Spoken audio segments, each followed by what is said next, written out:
بسم الله الرحمن الرحيم فاسألوا أهل الذكر إن كنتم لا تعلمون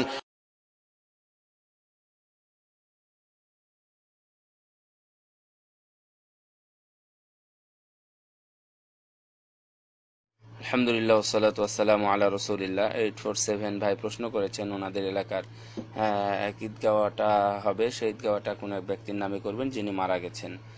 তো হ্যাঁ, কোনো মৃত ব্যক্তির নামে যদি ঈদগাহ করা যায় তাহলে করা যাবে, কোনো সমস্যা নেই।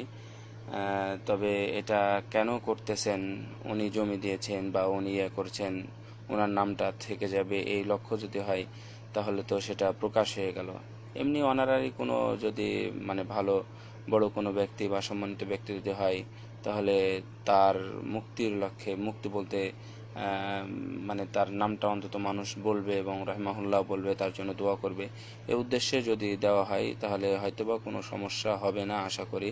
তবে এর উত্তরটা আপনি অন্য কোনো আলেমের কাছ থেকে যদি ভালোভাবে নিতে পারেন তাহলে আমিও খুশি হব। কারণ আমি এই বিষয়ে যতটুকু দেখলাম, আমি বিষয়ে কোনো দলিল পাচ্ছি না।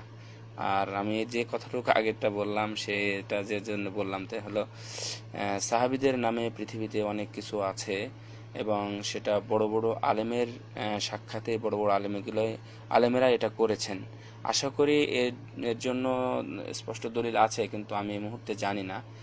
সেই জন্য আমি বললাম যে হয়তো মৃত ব্যক্তি, কিন্তু জীবিত ব্যক্তির নাম দিয়ে কোনো কিছু করা যাবে না, এটা ঠিক আছে।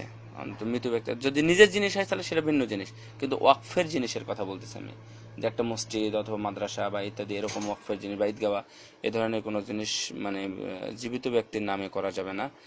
এটা যে কোনো এক সময় দ্বন্দ্ব হতে পারে বা সে দখল করতে পারে, সে বলতে তোমার আমার মসজিদে সালাত আদায় করছে, এরকম হতে পারে।